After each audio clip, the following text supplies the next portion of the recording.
you will have to pretend it's a year ago, or just a bit more than a year ago.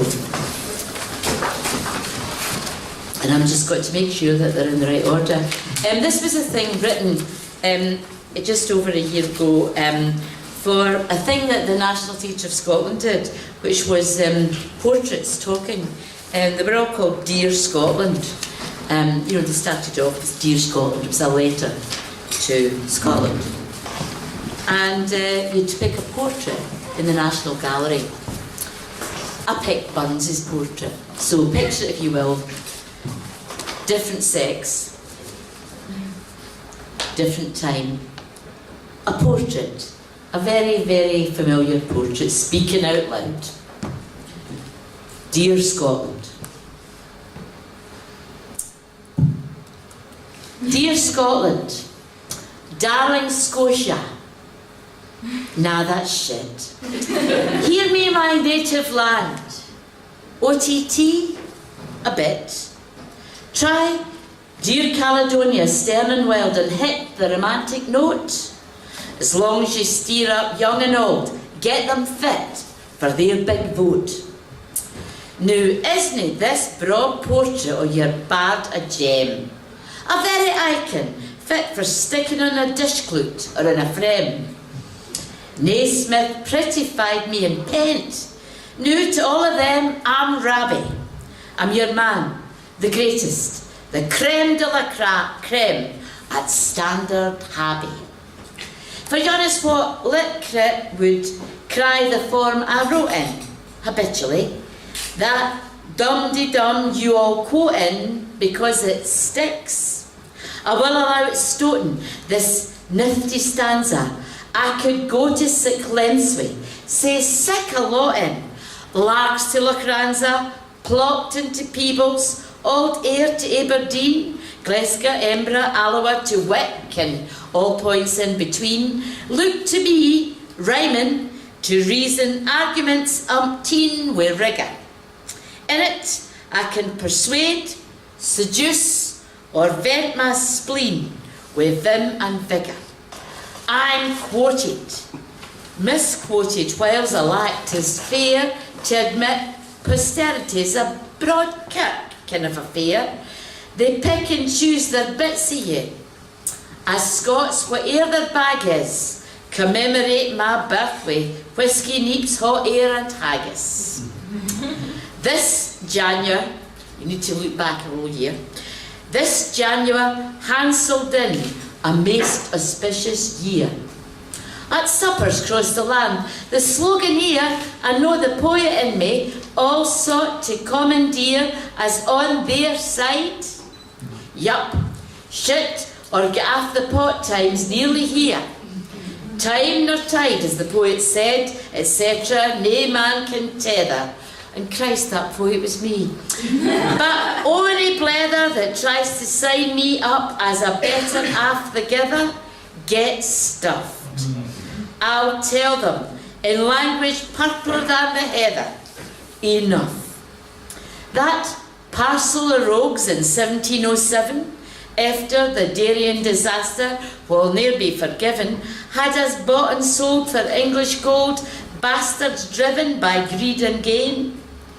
Taking us till now, and somehow still by descent riven to get free again. Should Scotland be an independent country? The question will surely say aye to. They canna manifest yin good reason why we shouldn't. Yes, the best yin, the only answer. So screw your courage, stick a saltire in the yes yin on the voting paper. Nah, that's really crap rap.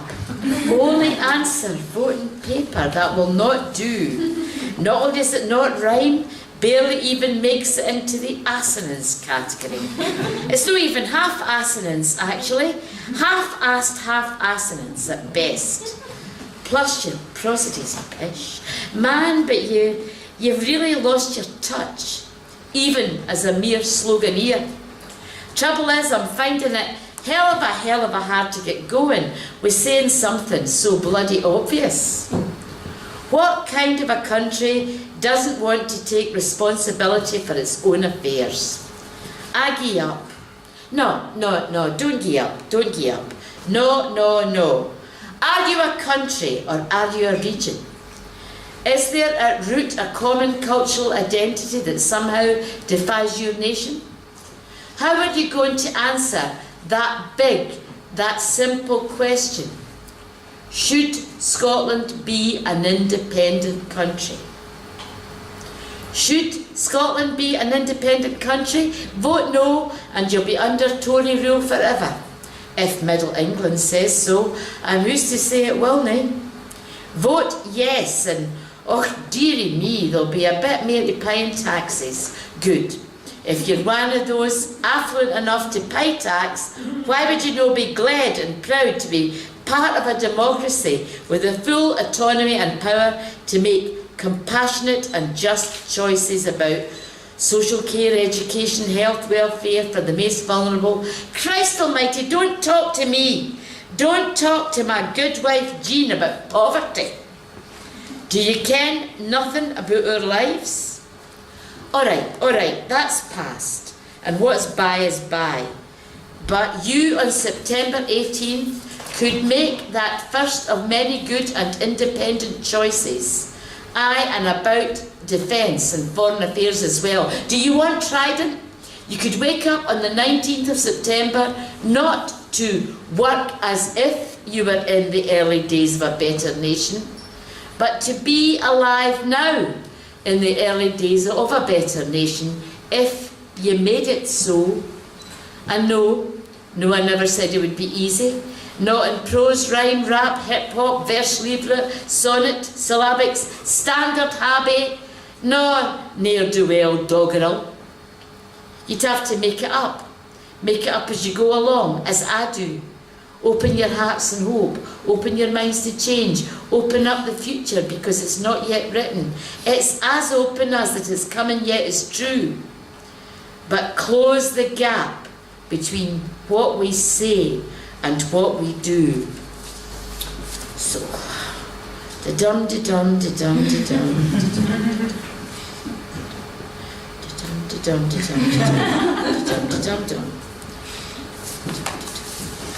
Let our rejection or the status quo be as robust as all Scotia's wish to no see it for dust is.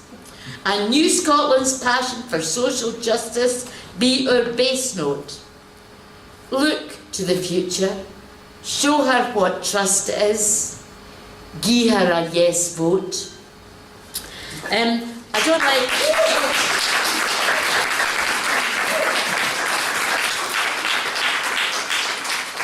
I don't really like to finish up on a downer like that, but this one's just a wee personal poem. This is the poem that I thought about a lot when I was the night before the referendum and the weeks before, really. I was thinking about my parents, and I was thinking about how they had grown up without there being a quarrel in their hearts between being British and being Scottish in any way, and how that gulf had opened up during my lifetime. And I was thinking about them, I was thinking what they would have voted and wondering.